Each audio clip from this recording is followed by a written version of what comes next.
Hello everyone. अब हम देखेंगे स्पेसिफिक रिलीफ एक्ट के आगे सेक्शन 9 के ऑनवर्ड सेक्शंस। सेक्शन 9 बात करता है defences respecting suits for relief based on contracts, कि डिफेंसेस क्या ले सकती हैं वो पार्टी जिनके अगेंस्ट स्पेसिफिक रिलीफ एक्ट का केस फाइल किया गया है, तो उनके पास क्या क्या डिफेंस अवेलेबल है, वो क्या डिफेंस ले सकती हैं अपना कोर्ट के अंदर। तो except as otherwise provided herein where any relief is claimed under this chapter.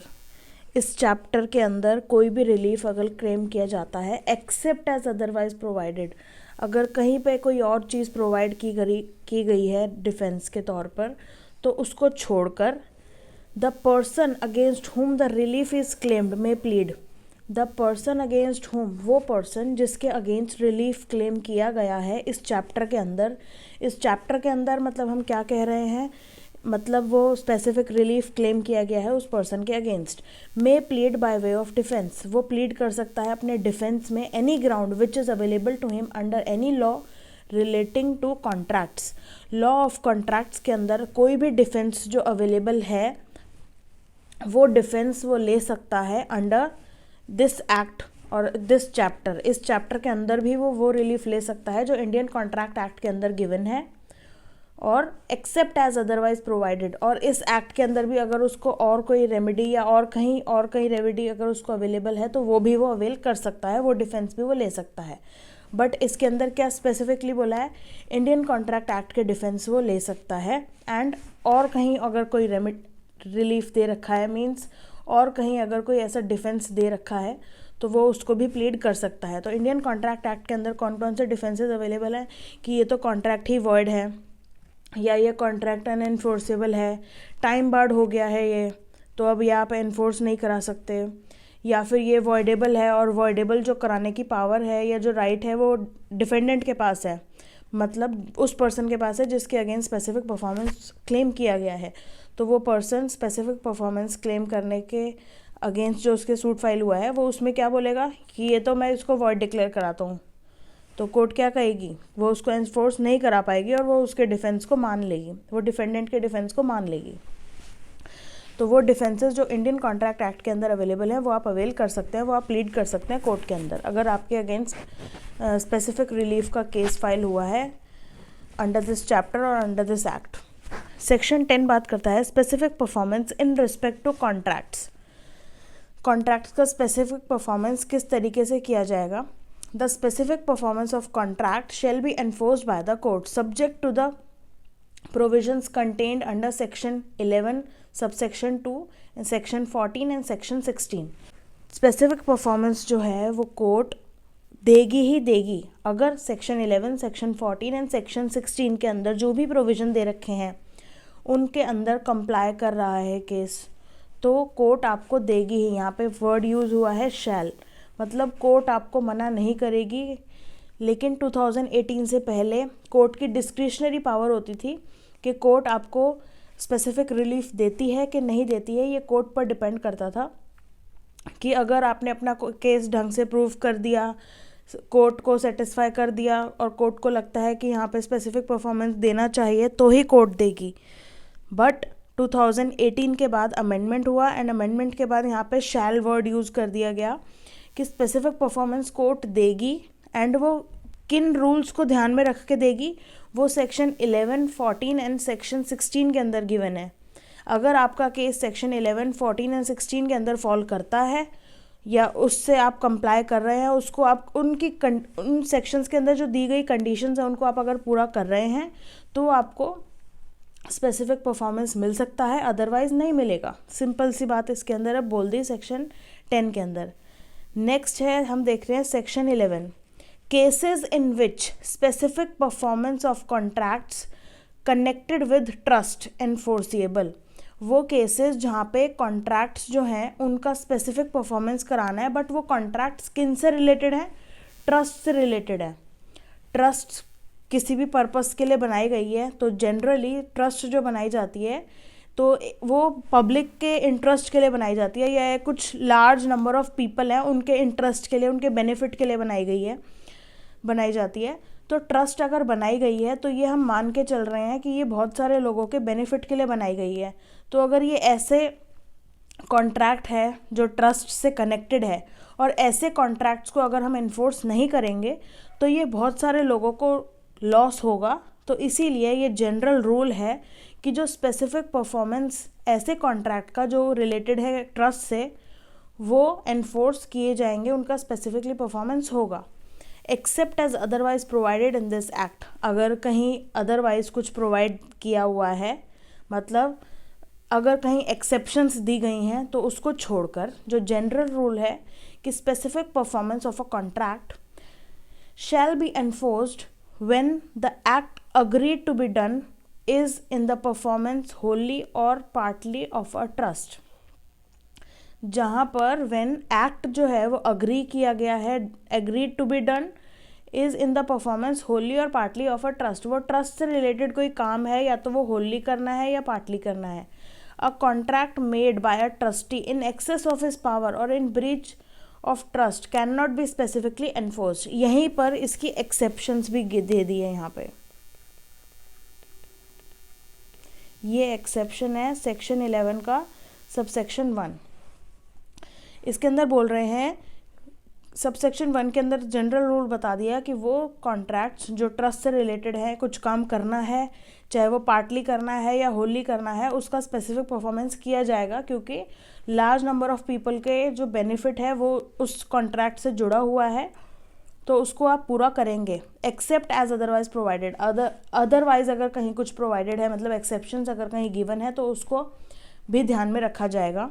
हर जगह ट्रस्ट के कॉन्ट्रैक्ट को एनफोर्स नहीं किया जाएगा। अब कहाँ पर ट्रस्ट के कॉन्ट्रैक्ट्स को एनफोर्स नहीं किया जाएगा? वहाँ पर जहाँ पर जो ट्रस्टी है अपने पावर को एक्सेस यूज़ कर रहा है या ब्रीच ऑफ ट्रस्ट कर रहा है, वहाँ पर जो वो कॉन्ट्रैक्ट अगर ऐसा करके कुछ कॉन्ट्रैक्ट में एंटर कर लेता है, तो उस कॉन्ट्रैक्ट को आप स्पेसिफिकली एनफोर्स नहीं करा सकते।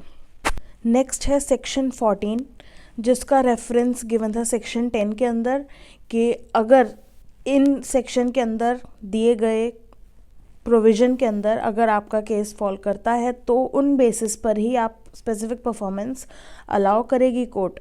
तो कोर्ट जो है अपने आप को किन प्रोविज़न से जो है वो गाइड करेगी अपने आप को? Section 11, section 14 and section 16। तो इसके अंदर जो प्रोविज़न दिए गए हैं पहले हम वो देखेंगे। सेक्शन 14 बात करता है कॉन्ट्रैक्ट्स नॉट स्पेसिफिकली एनफोर्सेबल, वो कॉन्ट्रैक्ट्स जिनको आप स्पेसिफिकली एनफोर्स नहीं करा सकते। तो कौन कौन से वो कॉन्ट्रैक्ट्स हैं? कि वो contracts where party to a contract has obtained substituted performance, वो कॉन्ट्रैक्ट्स जिसमें पार्टी ने सब्सटीट्यूटेड परफॉर्मेंस करा लिया है। तो अंडर सेक्शन 20 सब्सटीट्यूटेड परफॉर्मेंस जो गिवन है वो दिया हुआ है section 20 of SRA specific relief act, मतलब इसी एक्ट के अंदर दिया गया है। अब किसी पार्टी ने अगर सब्सटीट्यूटेड परफॉर्मेंस करा लिया है तो आप क्या कर सकते हैं? तो उसको आप स्पेसिफिकली एनफोर्स नहीं करा सकते। आपने ऑलरेडी किसी और पर्सन से उस कॉन्ट्रैक्ट को कंप्लीट करा लिया, तो आपको अब क्या चाहिए? ए और बी का कोई कॉन्ट्रैक्ट था, ए ने बी से कोई सर्विसेज लेनी थी, बी ने ए को कुछ सर्विसेज देनी थी, बट ये सर्विसेज नहीं दे पाया, तो ए ने क्या किया? सी से सर्विसेज ले ली। ए ने सी से ले ली ना, तो अब बी से क्या चाहिए? बी से अगर वो कंपनसेशन मांग सकता है, डैमेजेस मांग सकता है, बट कॉन्ट्रैक्ट को स्पेसिफिकली एनफोर्स नहीं करा सकता है इस सिचुएशन के अंदर। बी बात करता है a contract the performance of which involves the performance of a continuous duty which the court can not supervise, वो कॉन्ट्रैक्ट जिसकी परफॉर्मेंस के लिए कोर्ट को कुछ कॉन्टिन्यूस ड्यूटी परफॉर्म करनी पड़ेगी या सुपरवाइज करना पड़ेगा बीच बीच में, तो कोर्ट के पास इतना टाइम नहीं है कि वो इतना टाइम आपके ऊपर इन्वेस्ट करेगी और कॉन्टिन्यूस ड्यूटी निभाएगी आपके कॉन्ट्रैक्ट को पूरा करने के लिए। आपको कॉन्ट्रैक्ट आप दोनों ने किया, कोर्ट जो है वो बाउंड नहीं है कि वो ड्यूटी करे आपकी, कि आपका कॉन्ट्रैक्ट पूरा हो सके कोर्ट की ड्यूटी की वजह से। तो कोई ऐसा कॉन्ट्रैक्ट हो जिसमें कोर्ट को कॉन्टिन्यूस क्या निभानी पड़ेगी, क्या ऐसा हो रहा है या नहीं हो रहा है, या पूरा चेक करना पड़ेगा, सुपरवाइज करना पड़ेगा, ढंग से हो रहा है नहीं हो रहा, तो वो कॉन्ट्रैक्ट्स को आप स्पेसिफिकली परफॉर्मेंस नहीं करा सकते हो। नेक्स्ट है C, a contract which is so dependent on the personal qualification of the parties. अब कुछ कॉन्ट्रैक्ट्स ऐसे होते हैं जो personal qualification of the parties पर डिपेंड करते हैं। जो पार्टी टू द कॉन्ट्रैक्ट हैं उसकी कुछ पर्सनल क्वालिफिकेशन ऐसी है, कोई वो आर्टिस्ट है, एक्टर है, सिंगर है, या पेंटर है,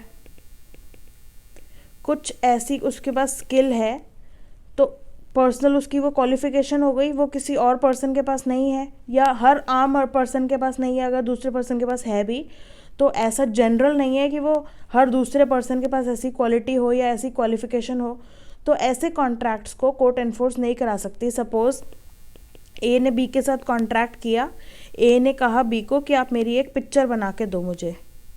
अब बी जो है वो बीमार हो गया या उसका हाथ जो है वो फ्रैक्चर हो गया, तो इस सिचुएशन के अंदर कोर्ट जो है वो आपका जो कॉन्ट्रैक्ट है उसको स्पेसिफिकली एनफोर्स नहीं करा सकती। ये तो जेन्युइन रीज़न हो गया। बट अगर बी वैसे भी मना कर देता है कि नहीं मैं आपकी पिक्चर नहीं बनाऊंगा, तो कोर्ट उसको बाउंड नहीं कर सकती बी को कि नहीं आपको पिक्चर बनानी पड़ेगी, क्योंकि ऐसे केसेस के अंदर जो बी है वो अपना जो कॉन्ट्रैक्ट है, जो अपना पार्ट है जो परफॉर्म उसे करना है कॉन्ट्रैक्ट के बेसिस पे, वो अपना परफॉर्म जो है वो सही से नहीं करेगा, अपना पार्ट परफॉर्म वो सही से नहीं करेगा। इसीलिए कोर्ट इन सिचुएशंस के अंदर ऐसा नहीं बोलेगी कि आप परफॉर्म करो ही करो। तो ऐसे कॉन्ट्रैक्ट्स को कोर्ट स्पेसिफिकली परफॉर्म करने के लिए नहीं बोलेगी, स्पेसिफिकली एनफोर्स नहीं हो सकते ऐसे कॉन्ट्रैक्ट्स। नेक्स्ट है वो कॉन्ट्रैक्ट जो which is it's nature determinable, मतलब वो कॉन्ट्रैक्ट जिनका नेचर ही ऐसा है डिटर्मिनेबल वाला, मतलब पता ही नहीं है वो कॉन्ट्रैक्ट्स वैलिड हैं या नहीं है, क्या है। तो ऐसे कॉन्ट्रैक्ट्स जो वॉइडेबल हैं या सिचुएशन की वजह से जो वॉइड हो गए हैं, तो उनका डिटरमाइन करना है ना कि भाई कुछ लॉ चेंज हुआ या कुछ हुआ तो वो वॉइड होगा। तो ऐसे कॉन्ट्रैक्ट्स को, ऐसे कॉन्ट्रैक्ट्स जो डिटर्मिनेबल इन नेचर है, डिटरमाइन करना है इनका कि वो नेचर ही कैसा है, और डिटरमाइन करने के बाद ऐसा पता चल रहा है कि नहीं ये वॉइडेबल है या वॉइड है। वॉइडेबल है तो वो जो पार्टी जिसके पास राइट है उसको वॉइड डिक्लेयर कराने का वो वॉइड डिक्लेयर कर देगी, या अगर वो सब्सिक्वेंटली वॉइड हो गए हैं तो भी कोर्ट उनको स्पेसिफिकली एनफोर्स नहीं करेगी। तो 4 सिचुएशंस हैं जिनके अंदर आप कॉन्ट्रैक्ट को स्पेसिफिकली एनफोर्स नहीं करा सकते। फर्स्ट, अगर पार्टी ने सब्सटीट्यूट परफॉर्मेंस ले ली, तो अगर पार्टी का कॉन्ट्रैक्ट जो है वो इस नेचर का है कि कोर्ट को कॉन्टिन्यूस ड्यूटी करनी पड़ रही है या सुपरवाइज करना पड़ रहा है, तो आप नहीं करा सकते। थर्ड, अगर कोई जो कॉन्ट्रैक्ट है वो इस तरीके का है, डिपेंडेंट है किसी भी पार्टी के पर्सनल क्वालिफिकेशंस पर या कोई भी स्किल पर, तो भी कोर्ट आपको वो स्पेसिफिकली एनफोर्स नहीं कराएगी। थर्ड, अगर कॉन्ट्रैक्ट जो है वो डिटर्मिनेबल नेचर का है तो ये 4 कंडीशंस हैं। नेक्स्ट देखेंगे हम सेक्शन 16 कि personal bars to relief specific performance of the contract जो है वो can not be enforce in favour of a person. जो सेक्शन 16 के अंदर ये प्रोविज़न दे रखा है, इसमें क्लियरली बताया गया है कि स्पेसिफिक परफॉर्मेंस आप इन सिचुएशन में नहीं एनफोर्स करा सकते एक पर्सन के अगेंस्ट। सेक्शन 16 बात करता है कि specific performance of a contract can not B enforced in favour of a person. In favour of a person, यहाँ से हमें पता चल रहा है हम प्लेंटिफ की बात कर रहे हैं, जिसने स्पेसिफिक परफॉर्मेंस क्लेम किया है अपने फेवर में ही किया होगा, स्पेसिफिक परफॉर्मेंस किसी और के फेवर में तो किया नहीं होगा। तो जिसने अपने फेवर में स्पेसिफिक परफॉर्मेंस क्लेम किया है वो कौन होगा? प्लेंटिफ होगा। तो प्लेंटिफ स्पेसिफिक परफॉर्मेंस कब क्लेम नहीं कर सकता? अगर उसने खुद ने ही किसी और से सब्सटीट्यूटेड परफॉर्मेंस करा ली है। ए ने बी से कॉन्ट्रैक्ट किया था, जैसे हमने पिछले एग्जाम्पल में देखा था, अगर वो ऑलरेडी सी से कॉन्ट्रैक्ट अपना पूरा करा चुका है तो वो बी से स्पेसिफिक परफॉर्मेंस के लिए नहीं बोल सकता, क्योंकि वो यहाँ से करा चुका है। अब सब्सटीट्यूटेड परफॉर्मेंस कहाँ कराते हैं? Under section 20 of SRA। Next है who has become incapable of performing और violates any essential term of the contract. Next ये कह रहा है कि वो पर्सन या तो खुद इनकेपेबल हो गया है ऑफ परफॉर्मिंग, या फिर कोई वो एक essential term of the contract ऐसी है जो वो वॉयलेट कर देता है, या फिर जो कॉन्ट्रैक्ट का पार्ट है जो वो बचा है परफॉर्म करने के लिए उसमें कुछ ऐसा वो फ्रॉड करता है। वो पर्सन जो खुद कॉन्ट्रैक्ट में ही अपना पार्ट परफॉर्म नहीं कर रहा। 2 पार्टीज़ हैं ए एंड बी। ए ने बी से कुछ अमाउंट लेना था, या दोनों की अलग अलग कुछ ना कुछ ऑब्लिगेशंस थी कॉन्ट्रैक्ट के अंदर। ए की कुछ अलग ऑब्लिगेशंस थी, बी की कुछ अलग ऑब्लिगेशंस थी। अब बी ने जो अपनी ऑब्लिगेशन है उसको परफॉर्म कर दिया, ए ने जो है वो अपना परफॉर्म नहीं करा। बी का जो है कुछ भी पार्ट बचा है अभी परफॉर्म करने के लिए, इसने 2 परफॉर्म करने थे कुछ एक्ट्स, उसमें से बी ने सिर्फ एक एक्ट को परफॉर्म करा है, एक एक्ट को परफॉर्म नहीं करा। ए ने एक ही एक्ट करना था, वो भी परफॉर्म नहीं कर रहा। अब यहाँ पर ए जो है वो बी से स्पेसिफिक परफॉर्मेंस मांग रहा है, तो कोर्ट कह रही है पहले आप अपना पार्ट तो परफॉर्म कर लो, तभी तो वो करेगा अपना परफॉर्म। तो आप अपने पार्ट पे ही परफॉर्म नहीं कर रहे, अपने कॉन्ट्रैक्ट पे जो भी आपकी ऑब्लिगेशन बन रही है, आप अपना पार्ट परफॉर्म नहीं कर रहे हो, तो आप दूसरे को भी नहीं कह सकते अपना पार्ट परफॉर्म करने के लिए। बी पॉइंट के अंदर ये बोल रहे हैं कि ए और बी का कॉन्ट्रैक्ट था, ए की ऑब्लिगेशन थी कि ए ने बी को पैसा देना था कुछ, बी की ऑब्लिगेशंस थी कि प्रॉपर्टी देनी थी इसको खाली करा के। अब बी ने जो अपना पार्ट परफॉर्म कैसे किया, कॉन्ट्रैक्ट के अंदर फाइनल हो गया था कि जो ये हाफ प्रॉपर्टी है, हाफ प्रॉपर्टी वो इस डेट को दे देगा, हाफ प्रॉपर्टी लेकिन ये इस डेट के बाद देगा, मतलब डेट जो थी वो फिक्स थी, ये 2 तारीख को देगा, ये 5 तारीख को देगा या 15 तारीख को देगा, डेट जो डिफरेंस है वो ज़्यादा कर दिया हमने। अब इसने ए ने मनी नहीं दिया, इसने पार्ट परफॉर्म अपना कर दिया, और जो कॉन्ट्रैक्ट जो था वो किस बेसिस पे डिसाइड था कि जैसे ही हाफ पोजेशन मिल जाएगा, मतलब जो ये प्रॉपर्टी है इसका पोजेशन जैसे ही ए को मिल जाएगा, ए ने जो है ये मनी इसको बी को देना था, बट ए ने नहीं परफॉर्म किया, और ए जो है वो बी को स्पेसिफिक परफॉर्मेंस के लिए कहता है। ए स्यू कर देता है बी को और कोर्ट से स्पेसिफिक परफॉर्मेंस सीख करता है। तो इस केस में क्या होगा, कोर्ट कहेगी पहले आप अपना पार्ट परफॉर्म करो, बी जो है वो ही अपना पार्ट परफॉर्म नहीं कर रहा है यहाँ पर। तो कोर्ट इन सिचुएशन के अंदर स्पेसिफिक परफॉर्मेंस नहीं देगी प्लेंटिफ के फेवर के अंदर। एक जनरल रूल ये है कि अगर आप कोर्ट के अंदर आ रहे हैं कुछ भी रेमेडी सीख करने के लिए, तो आप अपने पार्ट पर सही होने चाहिए। अगर आप अपने ही पार्ट पर गलत हैं तो कोर्ट आपको एंटरटेन नहीं करेगी और जो भी आपने रेमेडी मांगी है वो आपको नहीं देगी। तो जो भी कोर्ट के अंदर आ रहा है वो क्लीन हैंड्स से कोर्ट में आए, वो अपने पार्ट पर गलत नहीं होना चाहिए। नेक्स्ट है थर्ड पॉइंट। थर्ड पॉइंट कहता है हु फेल्स टू प्रूव, जो फेल हो जाता है प्रूव करने में कि वो रेडी है या विलिंग है अपना पार्ट परफॉर्म करने के लिए, या दूसरी पार्टी उसको रोक रही है, या दूसरी पार्टी ने अपना राइट वेव कर दिया है। क्लॉज सी बात कर रहा है कि अगर कोई पार्टी ने अगर स्पेसिफिक परफॉर्मेंस क्लेम किया है और वो कोर्ट के अंदर अपना जो केस है उसको प्रूव नहीं कर पाता।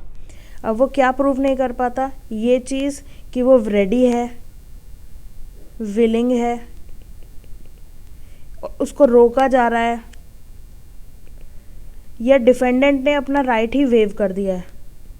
ये 4 चीज़ें अगर ये प्रूव नहीं कर पाता, प्लेंटिफ रेडी है अपना पार्ट परफॉर्म करने के लिए, बट कॉन्ट्रैक्ट में कुछ ऐसा सिचुएशन है या ऐसा टर्म्स एंड कंडीशन दोनों पार्टीज़ ने अग्री करे हैं कि ए जो है अपना पार्ट तब परफॉर्म करेगा जब बी अपना पार्ट परफॉर्म करेगा। अब बी पार्ट परफॉर्म नहीं कर रहा तो ए जो है उसको कोर्ट में ये प्रूफ करना होगा कि मैं विलिंग हूँ, मैं तैयार हूँ अपना पार्ट परफॉर्म करने के लिए, बट बी जो है वो पहले अपना पार्ट परफॉर्म करे। तो जब तक ए ऐसा प्रूव नहीं कर पाता स्पेसिफिक परफॉर्मेंस नहीं मिलेगा। अगर बी ए जो है वो ये प्रूव नहीं कर पा रहा, फेल हो गया सपोज, तो स्पेसिफिक परफॉर्मेंस नहीं मिलेगा। स्पेसिफिक परफॉर्मेंस के लिए ए को ये प्रूव करना ज़रूरी है कि मैं रेडी हूँ, मैं विलिंग हूँ, मैं तैयार हूँ पार्ट परफॉर्मेंस करने के लिए। या फिर अगर ए जो है पार्ट परफॉर्मेंस अपना उसका पहले ही हो चुका था, मतलब डेट जो है वो निकल गई ए की पार्ट परफॉर्मेंस की, सपोज इस डेट को ए को पार्ट परफॉर्मेंस करना था बट ए जो है वो नहीं कर पाया, तो ए को कोर्ट के अंदर ये प्रूफ करना है कि मुझे रोका गया था। किसके द्वारा? डिफेंडेंट के द्वारा, बी के द्वारा ए को रोका गया था कि मैं अपना पार्ट परफॉर्म ना करूं, या फिर डिफेंडेंट ने ही अपना राइट वेव कर दिया था कि मुझे ये नहीं चाहिए तो ये रख लो। तो ए जो है अपना ये पार्ट परफॉर्म स्पेसिफिक परफॉर्मेंस कराने के लिए उसको क्या प्रूफ करना पड़ेगा कि डिफेंडेंट ने ही अपना राइट वेव कर दिया था कि जो रिमेनिंग अमाउंट है कि अब वो मुझे नहीं चाहिए, तुम ये पोजेशन ले लोगा जो भी प्रॉपर्टी का है। तो स्पेसिफिक परफॉर्मेंस के लिए प्लेंटिफ को कोर्ट में यही चीज़ें प्रूफ करनी पड़ेंगी कि वो विलिंग है, वो रेडी है अपना पार्ट परफॉर्म करने के लिए एज़ पर द कॉन्ट्रैक्ट, जो भी कॉन्ट्रैक्ट के अंदर पार्टीज़ ने टर्म्स एंड कंडीशंस पे अग्री करा है। या फिर अगर उसको रोका गया है तो वो ये प्रूव करेगा कि मुझे रोका जा रहा था, प्रिवेंट किया गया था डिफेंडेंट के द्वारा, या फिर डिफेंडेंट ने अपना राइट वेव कर दिया है, अपना राइट त्याग दिया है, तो वो चीज़ प्लेंटिफ को प्रूव करनी पड़ेगी, तभी आपको स्पेसिफिक परफॉर्मेंस मिलेगा। तो इन सिचुएशन के अंदर अगर आपने प्लेंटिफ ने सब्सटीट्यूटेड परफॉर्मेंस ले लिया, प्लेंटिफ खुद ही अपने पार्ट पर गलत कर रहा है, अपना जो एसेंशियल टर्म्स एंड कंडीशंस है कॉन्ट्रैक्ट के अंदर जो गिवन है उसको वायलेट कर रहा है, या प्लेंटिफ अपना जो केस है वो प्रूव नहीं कर पाता, जो भी वो कोर्ट से मांग रहा है वो कोर्ट में प्रूव ही नहीं कर पा रहा कि मैं रेडी हूँ, विलिंग हूँ अपना पार्ट परफॉर्म करने के लिए, तो कोर्ट आपको स्पेसिफिक परफॉर्मेंस नहीं देगी, वो मना कर देगी। नेक्स्ट है explanation for the purpose of clause C. Clause C के पर्पज से जहाँ पे क्या लिखा है, ready and willingly to perform जो है अगर वो फेल हो जाता है ये प्रूव करने के लिए, तो उसके पर्पस से हम ये आगे की एक्सप्लेनेशन देख रहे हैं। Where a contract involves the payment of money, जहाँ पर कॉन्ट्रैक्ट के अंदर इन्वॉल्व है payment of money, it is not essential for the plaintiff to actually tender to the defendant. ये एसेंशियल नहीं है कि प्लेंटिफ एक्चुअली में अमाउंट वो जो है वो पे करे डिफेंडेंट को और डिपॉजिट करे कोर्ट के अंदर उस मनी को, except when so directed by the court. Except कि अगर कोर्ट डायरेक्ट करती है तो प्लेंटिफ को अमाउंट पे करना ही पड़ेगा डिफेंडेंट को, या कोर्ट में डिपॉजिट करना पड़ेगा। बट अदरवाइज जनरली अगर प्लेंटिफ को ये प्रूव करना है कि मैं रेडी हूँ अपना पार्ट परफॉर्म करने के लिए या मैं विलिंग हूँ, तो उसको एक्चुअली में पेमेंट करने की ज़रूरत नहीं है डिफेंडेंट को, या फिर कोर्ट में डिपॉजिट कराने की ज़रूरत नहीं है। सेकेंड पॉइंट कह रहा है the plaintiff must prove performance of और readiness and willingness to perform the contract according to its true construction. जैसे ही वो कॉन्ट्रैक्ट बनाया गया है उस कॉन्ट्रैक्ट के बेसिस पर ही प्लेंटिफ को ये प्रूव करना है कि मैं अपना रेडी हूँ या विलिंग हूँ अपना पार्ट परफॉर्म करने के लिए। कॉन्ट्रैक्ट को जिस हिसाब से बनाया गया है, मतलब उसकी टर्म्स एंड कंडीशंस कैसी हैं, ए और बी दोनों ने जो कॉन्ट्रैक्ट किया है उसका ट्रू कंस्ट्रक्शन क्या था, सेंस किस सेंस में वो कॉन्ट्रैक्ट बनाया था कि बी ने प्रॉपर्टी देनी थी पार्ट परफॉर्मेंस में कि ये अलग डेट को देनी थी, ये अलग डेट को देनी थी, ए ने मनी देना था वो भी इंस्टॉलमेंट पे देना था, तो ये एक इंस्टॉलमेंट देगा, दूसरी देगा, तीसरी देगा, तो उसके अकॉर्डिंगली ही वो अपनी विलिंगनेस और रेडीनेस प्रूव करेगा कोर्ट के अंदर कि मैं रेडी हूँ और विलिंग हूँ, देखो मैंने इतना पैसा वहाँ से लिया, ये मैंने यहाँ से किया। अब बी क्या दिखाएगा कि मैंने अपनी प्रॉपर्टी को वेकेंट करवाया, मैंने टेनेंट को दे रखी थी लेकिन मैंने खाली कराया क्योंकि मुझे पोजेशन ए को देना था। तो ऐसे ही ए दिखाएगा मेरे को इंस्टॉलमेंट देनी थी बी से, तो मैंने यहाँ से बात करी थी, पैसे का इंतज़ाम मैंने यहाँ से किया था, मैंने कोई अपनी एक प्रॉपर्टी थी मेरी, मैंने वो प्रॉपर्टी बेच दी अपनी, या बेचने के लिए लगाई हुई है, या मैंने रेंट बढ़ा दिया, सो ऑन जो भी सिचुएशन है वो अपनी विलिंगनेस और readiness according to the contract या कॉन्ट्रैक्ट को जिस हिसाब से उन्होंने बनाया है उसके अकॉर्डिंगली ही वो प्रूव करेगा। नेक्स्ट देखेंगे हम सेक्शन 20 सब्स्टिट्यूटेड परफॉर्मेंस।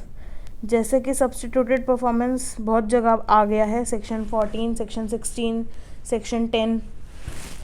तो देखेंगे हम सब्स्टिट्यूटेड परफॉर्मेंस ऑफ कॉन्ट्रैक्ट्स क्या होता है, कैसे होता है। Without prejudice to the generality of the provisions contained in Indian contract act. जो इंडियन कॉन्ट्रैक्ट एक्ट के अंदर जो जनरल प्रोविजंस दिए गए हैं उसको वॉयलेट किए बिना, विदाउट प्रिजुडाइज, उसको हानि पहुंचाए बिना, उसको वॉयलेट किए बिना, जनरल रूल क्या है वो ये मानेंगे except as otherwise agreed upon by the parties. अगर पार्टीज़ ने कुछ अदरवाइज अग्री करा है तो उसको छोड़कर। Where the contract is broken due to the non performance और promise by any party. Contract जो है वो ब्रोक हो गया है ड्यू टू नॉन परफॉर्मेंस, किसकी वजह से, नॉन परफॉर्मेंस की वजह से, परफॉर्म ही नहीं किया कॉन्ट्रैक्ट को बाय एनी पार्टी, किसी भी पार्टी के द्वारा। ज़रूरी नहीं है इस ए ने किया हो या बी ने किया हो, दो पार्टीज़ हैं, दोनों में से कोई भी नॉन परफॉर्म कर सकती है, ये भी और ये भी। The party who suffers bye such breach shall have the option of substituted performance. वो पार्टी जिसने ब्रीच से सफ़र किया है, सपोज ए ने ब्रीच किया, ए ने ब्रीच किया तो सफ़र कौन करेगा, अपोजिट पार्टी ही करेगी सफ़र। तो बी ने सफ़र किया तो इसका मतलब बी जो है वो सब्स्टिट्यूटेड परफॉर्मेंस ले सकती है, उसके पास ऑप्शन है सब्स्टिट्यूटेड परफॉर्मेंस लेने का। किससे लेगी वो substituted performance, from through a third party और बाय हिज ओन एजेंसी। या तो वो थर्ड पार्टी से कराएगी या वो कोई अपनी ही एजेंसी क्रिएट करेगी, अपने एजेंसी में रख के वो खुद काम कराएगी और रिकवर करेगी expenses and other cost actually incurred and spend और suffered by him from the party continuing such breach. वो पार्टी जिसको ब्रीच हुआ है, मतलब बी, जो बी है उसके पास ये राइट है कि वो रिकवर कर सकती है एक्सपेंसेस और अदर कॉस्ट जो भी उसको लगे हैं ये सब्स्टिट्यूटेड परफॉर्मेंस कराने के लिए थर्ड पार्टी से। सपोज पैसा एक्स्ट्रा दे के उसको काम कराना पड़ा, या अगर वो उसने ओन एजेंसी में काम कराया है तो जो भी उसको सफ़र हुआ, जो भी पैसे एक्स्ट्रा लगा, जो भी एक्चुअल कॉस्ट लगी, वो उससे या डैमेजेस वो रिकवर करा सकता है उस पर्सन से जिसने ब्रीच कमिट किया था। From the party committing such breach, वो पार्टी जिसने ब्रीच कमिट किया था, यानी कि ए। ब्रीच किसने कमिट किया था? ए ने किया था। एंड सफ़र किसने किया था? बी ने किया था। तो जिसने सफ़र किया था ड्यू टू ब्रीच उसके पास राइट होता है सब्स्टिट्यूट परफॉर्मेंस कराने का। किससे कराएगा सब्स्टिट्यूटेड परफॉर्मेंस? थर्ड पार्टी से, या फिर अपनी ही एजेंसी क्रिएट करेगा, किसी पर्सन को लेके आएगा और काम करा लेगा। क्या क्लेम कर सकता है वो उस पर्सन से जिसने ब्रीच किया है? यानी कि बी जो है वो ए से क्या क्लेम करेगा? कॉस्ट क्लेम कर सकता है, एक्सपेंसेस जो भी रिकवर है, एक्सपेंसेस जो ज़्यादा उसने स्पेंड करे हैं उनको रिकवर करा सकता है, अदर कॉस्ट रिकवर करा सकता है जो भी उसने स्पेंड करे हैं, और डैमेजेस क्लेम कर सकता है। नेक्स्ट है no substituted performance of contract under clause 1 shall be undertaken unless the party who suffers such breach has given her notice in writing. अब आपको एक्सपेंसेस तो रिकवर कराने हैं, बी को ए से एक्सपेंसेस रिकवर कराने हैं। ए ने ब्रीच कर दिया कॉन्ट्रैक्ट तो बी जो है वो एक्सपेंसेस तो रिकवर कराएगा क्योंकि भाई ने थर्ड पार्टी से काम कराया। आपने थर्ड पार्टी से काम कराने से पहले आपको एक नोटिस देना ज़रूरी है। नोटिस आप दिए बिना आप उससे एक्सपेंसेस या कॉस्ट जो भी आपको लगी आप उसको रिकवर नहीं करा सकते। No substituted performance of contract under subsection 1 shall be undertaken unless the party who suffers such breach, वो पार्टी जिसने ब्रीच सफ़र किया, मतलब बी ने ब्रीच से जो भी लॉस सफ़र किया, such breach has given a notice in writing, उसको एक नोटिस देना है राइटिंग में of not less than 30 days. कितने दिन का नोटिस देना है? 30 डेज का। 30 डेज का नोटिस देना है उस पार्टी को जिसने ब्रीच किया है। To the party in breach calling upon him to perform the contract, उसको बोलेंगे आप कि आप कॉन्ट्रैक्ट परफॉर्म कीजिए विद इन सच टाइम, उस टाइम पीरियड के अंदर आप अपना कॉन्ट्रैक्ट को परफॉर्म कीजिए इन द नोटिस जो भी आपने नोटिस में मेंशन किया है। एंड ऑन हिज रिफ्यूज़ल, उसके रिफ्यूज़ल में या फिर वो फेल हो जाता है परफॉर्म करने के लिए उस टाइम के अंदर जो नोटिस पीरियड के अंदर, जो नोटिस के अंदर मेंशन किया था, he may get the same perform by the third party और हिज ओन एजेंसी। तो वो क्या कर सकता है? वो अपनी ओन एजेंसी या थर्ड पार्टी से वो जो सब्स्टिट्यूट परफॉर्मेंस है वो करा सकता है। तो इसकी भी एक कंडीशन है कि आप सब्स्टिट्यूटेड परफॉर्मेंस कैसे करा सकते हैं। ऐसे नहीं आप अपनी मर्जी से कभी भी सब्स्टिट्यूट परफॉर्मेंस करा लो और जिसने ब्रीच किया था यानी कि ए, उससे आप कंपनसेशन ले लो या फिर एक्सपेंसेस जो भी कॉस्ट आपको लगी आप वो क्लेम कर लो, रिकवर कर लो। ऐसा नहीं हो सकता, पहले आपको नोटिस देना पड़ेगा और वो भी 30 डेज़ का, ये मैंडेटरी है। अब नेक्स्ट है provided that the party who suffer such breach shall not be entitled to recover the expenses and cost under subsection 1 unless he has got the contract perform through a third party और by his own agency. अब suppose A और B दोनों का contract था, वही same example, ए ने जो था वो ब्रीच कर दिया, बी जो था उसका कुछ घर का कंस्ट्रक्शन चल रहा था, सपोज ए ने बना के देना था घर, अब ए ने कंप्लीट ही नहीं किया अपना कॉन्ट्रैक्ट, अपनी ऑब्लिगेशन पूरी नहीं करी तो ए ने ब्रीच कर दिया। अब जो बी था उसने भी कुछ सब्स्टिट्यूट परफॉर्मेंस नहीं करवाया, ना नोटिस दिया ना सब्स्टिट्यूट परफॉर्मेंस कराया, वो ऐसे ही रह रहा है अभी, और जो उसका कंस्ट्रक्शन घर है वो भी अभी पूरा कंस्ट्रक्ट नहीं हुआ, अभी वो ऐसे ही पड़ा है। तो क्या हम इस सिचुएशन के अंदर जो भी एक्सपेंसेस हैं या जो कॉस्ट है उसको आप रिकवर करा सकते हो? नहीं करा सकते। इस केस में बी के पास राइट नहीं है क्योंकि बी ने क्या किया है, ना नोटिस दिया है ना सब्स्टिट्यूटेड परफॉर्मेंस कराया।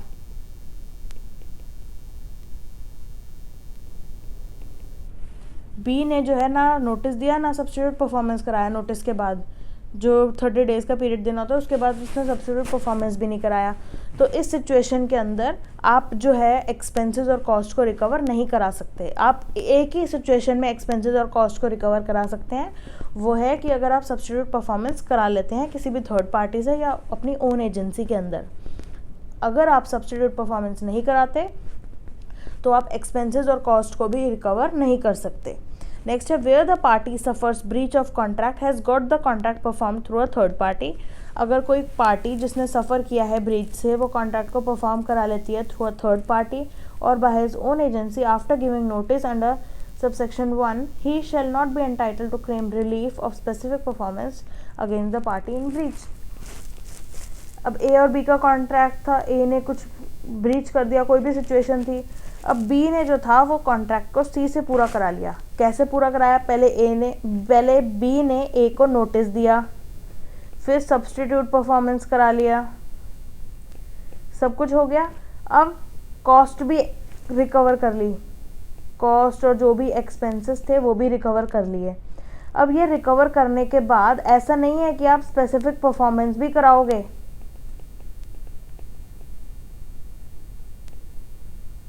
ऐसा नहीं है कि बी जो है वो स्पेसिफिक परफॉर्मेंस भी कराएगा।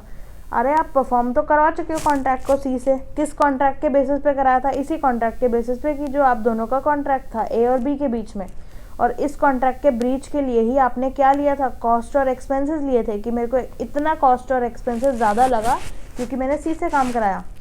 तो इस सिचुएशन के अंदर अगर आप सब्स्टिट्यूट परफॉर्मेंस लेते हैं तो आप वो जो मेन कॉन्ट्रैक्ट था जिसका ब्रीच हुआ है, उस ब्रीच के लिए आप स्पेसिफिक परफॉर्मेंस कोर्ट से क्लेम नहीं कर सकते हो। आपके पास, आप एंटाइटल्ड ही नहीं हो स्पेसिफिक परफॉर्मेंस क्लेम करने के लिए उस पार्टी से जिसने ब्रीच किया है।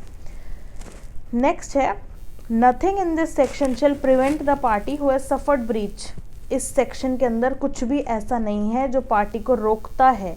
शैल लिखा है यहाँ पे, पार्टी को नहीं रोकता है जिसने ब्रीच सफ़र किया है कि वो कंपनसेशन क्लेम करे। मतलब जो पार्टी है जिसने ब्रीच सफ़र करा है उसके पास राइट है कि वो जो एक्सपेंसेस और कॉस्ट है उसके साथ साथ कंपनसेशन भी क्लेम कर सकता है कि उसने ब्रीच किया था। तो आप क्या कर सकते हो? नोटिस दोगे सबसे पहले, फिर सब्स्टिट्यूट परफॉर्मेंस कराओगे। सब्स्टिट्यूट अगर परफॉर्मेंस आपने करा लिया है तो आप एक्सपेंसेस ले सकते हो, एक्सपेंसेस लेने के बाद आप कॉस्ट रिकवर कर सकते हो। बट अगर सपोज़ आपने ना नोटिस दिया ना सब्स्टिट्यूट परफॉर्मेंस कराया, तो ऐसा नहीं है कि आपने नोटिस नहीं दिया, सब्स्टिट्यूट परफॉर्मेंस नहीं कराया तो आप कंपनसेशन भी नहीं ले सकते। चाहे आपने ये स्टेप कवर करें हो या नहीं करें हो, आप कंपनसेशन ले सकते हो किसी भी तरीके से। जैसे यहाँ पे बताया गया था कि अगर आपने सब्स्टिट्यूट परफॉर्मेंस नहीं कराया तो आप एक्सपेंसेस और कॉस्ट को रिकवर नहीं कर सकते। बट कंपनसेशन के लिए ऐसा नहीं है। कंपनसेशन आप एनीवे कभी भी रिकवर कर सकते हो ब्रीच के बेसिस पे। आप कॉन्ट्रैक्ट का ब्रीच हुआ आपके कॉन्ट्रैक्ट का और आप उसके लिए कंपनसेशन क्लेम कर रहे हो, तो ब्रीच तो हुआ ही है, वो तो रियल है, तो उस बेसिस पे आप कंपनसेशन क्लेम कर सकते हो। इस सेक्शन के अंदर कुछ भी ऐसा नहीं है जो आपको रोक रहा है कंपनसेशन क्लेम करने से, एंड आपके पास पूरा राइट है कंपनसेशन को क्लेम करने का। बट सब्स्टिट्यूट परफॉर्मेंस करने के बाद ही आप एक्सपेंसेस और कॉस्ट को क्लेम कर सकते हो, उससे पहले नहीं कर सकते। एंड सब्स्टिट्यूट परफॉर्मेंस कराने से पहले आपको नोटिस देना पड़ेगा। कितने दिन का नोटिस देना पड़ेगा? 30 दिन का नोटिस देना पड़ेगा और 30 दिन वेट करना पड़ेगा वो, या फिर नोटिस के अंदर टाइम पीरियड बताना पड़ेगा कि भाई परफॉर्म करो इस कॉन्ट्रैक्ट को और इतने दिन का टाइम है आपके पास। अगर वो नहीं पूरा करता है, रिफ्यूज़ करता है या वो फेल हो जाता है पूरा करने से, तभी आप सब्स्टिट्यूट परफॉर्मेंस कराओगे। और सब्स्टिट्यूट परफॉर्मेंस कराने के बाद आप जो वो मेन कॉन्ट्रैक्ट है या फिर जिस पार्टी ने ब्रीच किया है, आप उस पार्टी को सब्स्टिट्यूट परफॉर्मेंस कराने के बाद आप उस पार्टी को बाउंड नहीं कर सकते कि आप इस कॉन्ट्रैक्ट को भी स्पेसिफिकली एनफोर्स करो। आप कोर्ट में स्पेसिफिक परफॉर्मेंस के लिए क्लेम करने के लिए एंटाइटल्ड नहीं हो। तो ये कहता है सेक्शन 20।